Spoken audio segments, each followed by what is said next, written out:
남편분이 이제 끊임없이 바람을 피우는 거예요. 그런데 자신이 바람 피웠다고 인정을 하지 않아요. 모텔에 갔지만 아무것도 안 했기 때문에 이건 바람이 아니다. 그리고 이 남편의 굉장히 나쁜 습관 중에 하나가 야동을 보는 거였거든요. 그러니까 12살 때부터 야동을 쭉 봤대요. 굉장히 무분별하게 수위가 강한 수준의 포르노까지도 정말 시도 때도 없이 보는 거예요.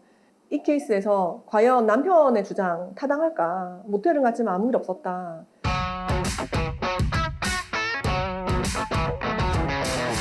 안녕하세요. 이혼 전문 변호사 변경민입니다. 이번에는 이혼 숙녀 캠프 최초로 국제부부, 미국인 아내와 한국인 남편의 사연입니다. 그 내용을 보면은 정말 각오하는데요. 남편분이 이제 끊임없이 바람을 피우는 거예요. 그런데 자신이 바람 피웠다고 인정을 하지 않아요. 막 이를테면은 그 채팅으로 만난 여성과 모텔을 갔는데 그 모텔에 가서 내가 좀 죄책감이 생겨가지고 나왔다는 거예요. 그러면서 모텔에 갔지만 아무것도 안 했기 때문에 이건 바람이 아니다. 그리고 같은 직장에 신입 여자 직원이랑 이제 뒷담화를 아내 욕을 하면서 뒷담화를 하고 또 그거에 대해서 그 애가 내 애를 가졌으면 좋겠어 이런 말을 아내에게 서슴없이 하는 거예요. 그리고 예전에 사귀었던 여자랑 막 새벽 1시, 2시까지 밤늦게까지 계속 길게 통화를 하고 그리고 너랑 결혼했으면 좋았을 뻔했는데 막 이런 식으로 얘기도 하고 그러니까 그런 게 아내에게 굉장히 큰 상처가 되잖아요. 근데 그런 부분들에 대해서 정말 노필터로 그냥 생각나는 대로 그냥 다 말하고 직설적으로 표현해버리는 거예요. 그러다 보니까 아내가 너무 상처를 받아가지고 자살 시도를 계속 하는 거죠. 근데 이제 남편은 이거에 대해서 아내가 이렇게 자살 시도를 하는 거는 내가 원인이 아니다 이렇게 말하는 거예요. 이유인즉슨 아내가 엄마랑 살았는데 그 엄마가 아주 이제 마약 중독에서 약물 중독까지 좀 심각한 정도의 중독으로 아이에 대한 케어를 거의 안 했대요. 그래서 아이에게 대신 약을 사오게 했대요. 그러다 보니까 아이도 그 약에 대해서 막 먹게 되고 그러면서 우울증으로 막 엄청 비만해지기도 하고 막 이런 상황이 되었던 거예요.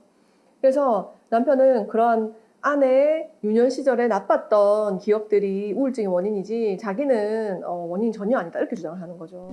자살 충동이 있으면 보통 우울증 약을 먹는다거나 치료를 적극적으로 하잖아요. 근데 이 남편은 사실상 그 치료 행위를 못 하도록 하는 게 하나가 뭐냐면은 그 와이프한테 막 야, 네 코끼리 다리 좀 살 좀 빼라 막 이런 식으로 얘기를 한다는 거예요. 근데 우울증 약을 먹으면 살이 찐대요. 그러니까 아내는 이제 자기가 우울증 약 먹어서 살이 쪄가지고 그 남편으로부터 그러한 신체 비하 발언, 외모 비하 발언 듣게 될까 봐 걱정이 돼서 우울증 약 적극적으로 먹지 않는 거예요. 그리고 이 남편의 굉장히 나쁜 습관 중에 하나가 야동을 보는 거였거든요.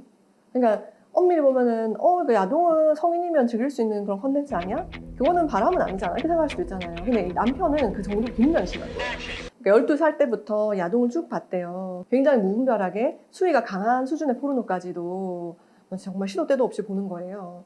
근데 이제 그거를 아내가 못 보게 하고 이건 정상적이지 않다라고 제재를 가해 주는 거였어요.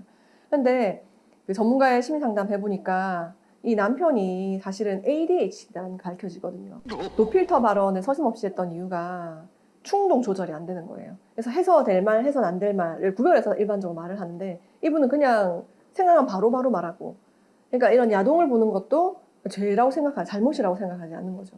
이 바람 부부가 결정적인 또 갈등에 봉착한 것 중에 하나가 경제적인 문제였거든요. 그래서 급하게 돈을 해서 내야 되는데 그 변제해야 되는데 그 부분에 대해서 전혀 준비가 안 돼 있는 거예요. 아내분이 남편에게 돈을 다 맡겼는데 남편분이 돈을 다 소진해버리고 갖고 있지 않았던 거죠. 그러니까 이거에 대해서 남편에게 물으니까 하는 말이 그래 왜 나한테 돈을 맡겼어? 라고 대답하는 거예요. 그러니까 정말 이제 답이 노답인 거죠. 이 케이스에서 과연 남편의 주장 타당할까? 모텔은 갔지만 아무 일 없었다. 실제로 이혼소송, 상간자 소송 하다 보면은 이러한 주장을 펼치는 게 굉장히 많습니다. 그런데 모텔을 간 것이 명확하게 CCTV 증거 보존으로 나왔어요. 그런데도 아니래요. 그 왜? 그냥 나는 부부 상담 받으려고 모텔 가가지고 술 사들고 그냥 그 여자랑 대화만 했다는 거예요. 그러니까 물론 그런 주장을 한다고 해서 판사님 그 말 믿지는 않죠. 뭐 대화만 할 거면 그냥 커피숍을 가면 되는 것이지 야심한 시각에 성인 남녀가 술 사들고 모텔을 갈 건 아니잖아요. 그리고 뭐 카톡이나 문자 뭐 이런 거 주고받았는데 그냥 우리는 서로 그냥 친한 사이일 뿐이고 남녀 사이 전혀 아니다 사귀는 사이 아니에요 이렇게 부인하는 경우 굉장히 많아요. 근데 그런 부분들 저희가 통화 내역 조회해보면은 한 달에 막 수백 통씩 통화 내역 나오고 이러거든요. 민법 840조 1호에서 말하는 부정행위라는 것은 간통보다 훨씬 더 넓은 광의의 개념이에요. 정조 의무를 위반했다. 정조 의무에 충실하지 않았다. 라고 볼 수 있는 행위를 다 포함하는 겁니다. 그렇기 때문에 두 사람이 비록 성관계에 이르지 않았다 하더라도 자주 연락하고 유대감을 갖고 만나고 하는 소통하는 그런 것들 또한 부정행위가 될 수 있거든요. 그렇기 때문에 바람부부에서 남편이 하는 주장은 당연히 타당하지 않고요. 부정행위에 해당합니다. 위자료 사유죠. 근데 또 한편 이런 생각도 들잖아요. 그러면은 아내는 계속해서 자살을 시도하지 않느냐. 자살 시도하고 자살하겠다, 자해하겠다. 이게 남편 입장에서 굉장히 협박으로 느껴질 수 있거든요. 그럼 이런 건 이혼 사유가 안 됩니까? 네, 이러한 경우도 이혼 사유가 됩니다. 실제 판례 사례에서 이제 아내가 결혼 전에 우울증이 있었어요. 그리고 수면장애도 있어서 약을 좀 먹었었어요. 그런데 이제 결혼한 다음에 당뇨병에 걸린 거예요. 투병하다 보니까 몸이 좀 힘들잖아요. 그러니까 남편한테 야, 니 때문이다. 네가 나를 잘 안 보살펴줘서 내가 병이 생겼고 좀 더 잘 간호 못하냐 하면서 때리기도 하고 막 그랬었어요. 그러다가 나중에 그게 더 심해져가지고 막 수면제를 욕실에서 먹고 막 쓰러지고 난 죽을 거다. 다 너 때문이다. 네가 날 죽인 거다. 이렇게 말하면서 막 이렇게 손목을 긋고 자해를 하고 그런 것들을 계속 이제 나중에는 자살 시도하겠다라고 공언하면서 협박처럼 이렇게 해버리는 거예요. 자, 우울증도 병이에요. 그런데 남편 어때요? 아내에 대해서 부양해야 될 의무가 있잖아요. 협조해야 될 의무도 있고. 그렇다고 한다면 남편은 당연히 아내의 치료를 돕기 위해서 협조를 하고 아내를 돌봐줄 그런 의무가 있는 거잖아요. 근데 이 케이스에서는 아내가 남편에게 상시 이제 자살 협박을 하는 수준에 이른 거예요. 그래서 그런 상황이 펼쳐질 때마다 남편은 굉장히 심리적인 충격과 공포가 컸을 거고 또 향후에도 그런 일이 일어날까봐 노심초사하는 마음이 들었을 거잖아요.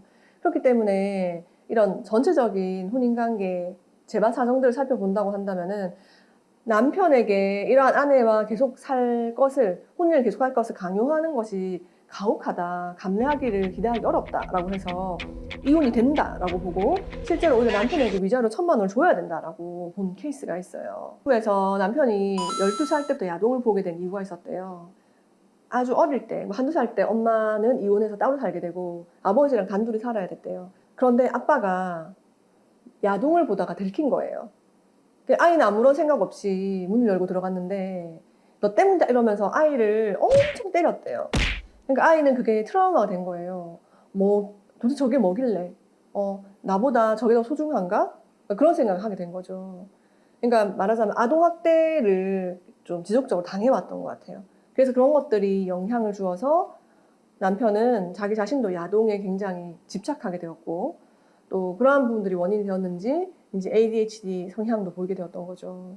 물론 아내가 뭔가 상황을 회피하기 위해서 자살을 시도하는 것은 문제인 것은 맞아요. 유년 시절의 트라우마가 영향을 주었을 수도 있어요. 하지만 남편이 지속적으로 바람을 피우고 그 바람에 대해서 인정하거나 사과하지 않고 오히려 아내의 외모를 폄하하고 비하하면서 너 때문이라는 식으로 적반하장식 노필터 발언을 하는 것이 그러한 자살의 트리거 역할을 했다라고 보여지거든요. 그렇기 때문에 이 케이스에서는 남편의 유책성이 훨씬 크다고 볼 수 있겠습니다. 제가 이혼 소송 중에 만나는 분들의 정말 한 80, 90% 정도는 다 정신과 약을 드시고 계세요. 왜냐하면은 본인 스스로의 기왕증일 수도 있고요.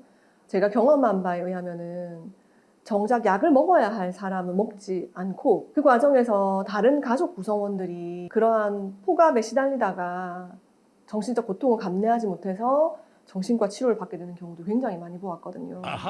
우울증, 감기처럼 지나가는 가벼운 마음의 질환이거든요. 그래서 배우자가 우울증에 걸렸다고 해서 너 왜 이렇게 심약하냐 비난하거나 비하하기보다는 존중하고 배려하는 마음으로 상황을 이겨나갈 수 있게끔 도와주는 그런 태도가 필요하다고 생각합니다.